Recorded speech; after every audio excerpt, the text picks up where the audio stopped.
Everyone, आज है दशा माता की पूजा। तो बस मैं यहाँ पे पूजा की तैयारी कर रही हूँ। थाली वगैरह सब मैंने लगा ली है और ये है पूजा की थाली। इस बार दशा माता की पूजा मैं पीपल के वृक्ष के नीचे करने वाली हूँ। आप इस पूजा को घर में भी कर सकते हैं। घर में तो बहुत सरल तरीके से की जाती है। तो मेरे घर के पास में ही पीपल का वृक्ष है, तो बस मैं यहाँ पर आ गई थी। जब भी आप पीपल के वृक्ष के नीचे दशा माता की पूजा करें तो एक बात का विशेष ध्यान रखें कि पीपल जो है ना बहुत पुराना होना चाहिए। कहते हैं कि जितना पुराना वृक्ष होता है उतनी ही उसकी प्रधानता महानता जो है ना बढ़ती चली जाती है। तो चलिए इस पीपल के वृक्ष के नीचे जो है ना मैं दशा माता की पूजा करने वाली हूँ। तो मैं क्या करूँगी, सबसे पहले मैं जल चढ़ाऊँगी। देखिए, जिस चीज़ की ज़्यादा माँग होती है उस चीज़ का ही देना ज़रूरी होता है। जैसे कि वृक्ष की माँग होती है कि उसे जल चाहिए होता है, तो मैंने सबसे पहले यहाँ पे 1 लोटा जल चढ़ाया है। जल मैं अपने घर से ही लेकर आई थी और इस पूजा में आपको ज़्यादा सामग्री की ज़रूरत नहीं होती, थोड़ा ही सा ही आपको सामान चाहिए होता है, जैसे कि हल्दी, कुमकुम बस।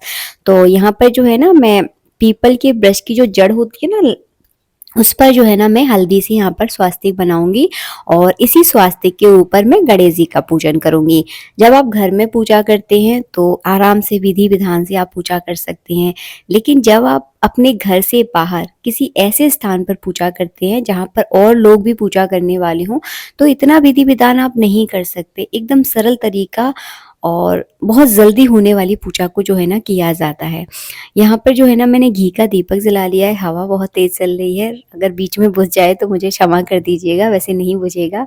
तो यहाँ पे जो है ना मैंने स्वास्तिक के ऊपर गणेश जी का पूजन कर दिया है। कुमकुम और गेहूं चढ़ाकर जो है ना पूजन होता है। इस पूजा में एक ही अनाज का उपयोग किया जाता है, 2 अनाज नहीं लेने हैं। जैसे मैं यहाँ पे गेहूं का यूज कर रही हूँ तो गेहूं से बना ही हुआ ही भोग मैं चढ़ाऊंगी और गेहूं का ही जो है ना मैं चावल के रूप में प्रयोग जो किया जाता है वो मैं करूंगी। तो मैंने यहाँ पे गेहूं ही लिए हैं। या अब पीपल के वृक्ष के नीचे जहाँ पर उन पीपल की जड़ होती है ना उस जगह जो है ना मैं 10 माताओं की यहाँ पर स्थापना कर रही हूँ। गेहूं के छोटे छोटे से मैंने 10 पुंज रख दिए हैं। जैसे आप नवग्रह रखते हैं ना वैसे ही आपको रखनी है। सभी पर मैं हल्दी और कुमकुम से जो है ना तिलक कर दूंगी। और दशा माता, ये 10 माताएं होती हैं। कहते हैं कि इनकी पूजा करने से आपके मन में अगर कोई विशेष मनोकामना है तो वो मनोकामनाएं जो है ना कहते हैं कि साल भर में पूरी हो जाती है, ऐसी इनकी प्रधानता है। तो ये पूजा जो है ना खाली पेट की जाती है। खाली पेट का मतलब है आपको कुछ खाना भी नहीं है, आपको कुछ पीना भी नहीं है। तो ये पूजा सुबह के समय ही आपको करनी है। सुहाग सामग्री चढ़ा दी है। इसके बाद मैंने कलावा लिया है। कलावे में जो है ना आपको 10 गांठें लगानी है, ना कम ना ज्यादा, 10 गांठें लगाना जरूरी होता है। तो मैंने यहाँ पे 10 गांठें लगा ली हैं और 10 गांठें लगाने के बाद जो है ना इस कलावा को मैं दशा माता के पास ही रख दूंगी। दशा माता के पास जो है ना इस तरह से रख कर जो है ना इस कलावी का भी आप पूजन कर दें। और यहाँ पर जो है ना मैंने तो यहाँ पे किशमिश का भोग लगाया था, क्योंकि मैं जो है ना दशा माता की पूजा में अन्न नहीं चढ़ाती। अगर आप चढ़ाना चाहते हैं तो आप मीठे पुए बना सकते हैं, हलवा बना सकते हैं, लेकिन 2 अनाजों का प्रयोग मत करना, बस एक ही अनाजों का इसमें प्रयोग किया जाता है।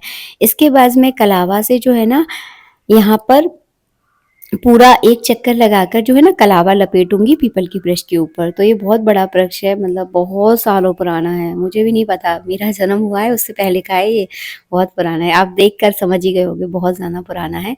तो पूरा कलावा जो है ना इसमें लपेटने में मैं इस तरह से लगा दूंगी, एक परिक्रमा करूंगी। आप चाहें तो 5 भी कर सकते हैं, वो आपकी मर्जी है, लेकिन मैं बस एक ही करूंगी क्योंकि यहाँ का थोड़ा सा रास्ता ना थोड़ा सा अटपटा सा है और ऐसा लगता है ना, थोड़ा ज्यादा पुराना पीपल का वृक्ष हो तो लगता है कहीं कीड़ा वकौड़ा ना आ जाए, थोड़ा सा एक डर जो रहता है ना, वही था बस मेरे अंदर डर। बस मैंने एक परिक्रमा कर ली है। इसके बाद जो है ना मैं इस धागे को जो है ना जहां से मैंने शुरू किया था वहीं से आपको लपेट देना है। अगर आप चाहें तो इस कलावे की जगह जो है ना कच्चा सूत भी यूज कर सकते हैं। मैं हमेशा कलावा ही यूज करती हूँ क्योंकि कलावा हम सबके घर में मिल जाता है। इसके बाद जो है ना मैं आरती कर दूंगी। और वैसे तो देखिए आरती तो नहीं आती होगी आप सबको भी, तो आपको क्या करना है, 7 बार जो है ना या 10 बार जो है ना इस तरह से आपको आरती घुमा देनी है। दशा माता की है तो 10 बार ही वैसे घुमाना चाहिए। मैंने तो पुराने बुजुर्गों से यही सीखा है कि 10 बार ही जो है ना घुमाई जाती है। इसके बाद जो है ना इस तरह से मैं जल का अर्घ्य दे दूंगी। इसके बाद मैं गेहूं गेहूँ के 10 दाने लूँगी। पीपल के वृक्ष के नीचे बैठकर आपको 10 कथाएँ पढ़नी होती हैं। अगर आपको 10 कथाएँ आती हैं तो आप पढ़ सकते हैं, एक-एक कथा पढ़ते जाएँ और एक-एक गेहूँ के दाने चढ़ाते जाएँ। अब जिन लोगों को कथा नहीं आती है, आजकल के बच्चों को नहीं आती है कथा, नहीं आती है तो क्या करेंगे आप 10 परिक्रमा लगाएँगे। 10 परिक्रमा लगाएँ और एक-एक परिक्रमा जब पूरी होती जाए तो एक-एक गेहूँ के दाने आपको चढ़ा देने हैं। मैं हमेशा ऐसा ही करती हूँ। उसके बाद मैं बस हाथ जोड़ के प्रार्थना कर लूँगी और लास्ट में जो है ना गले मिलना है आपको। जैसे मैं इस वीडियो में आपको दिखा रही हूँ, देखिए इस तरह से जो है ना गले मिलना चाहता है, जैसे आप अपनी मम्मी से मिलते हो ना वैसे।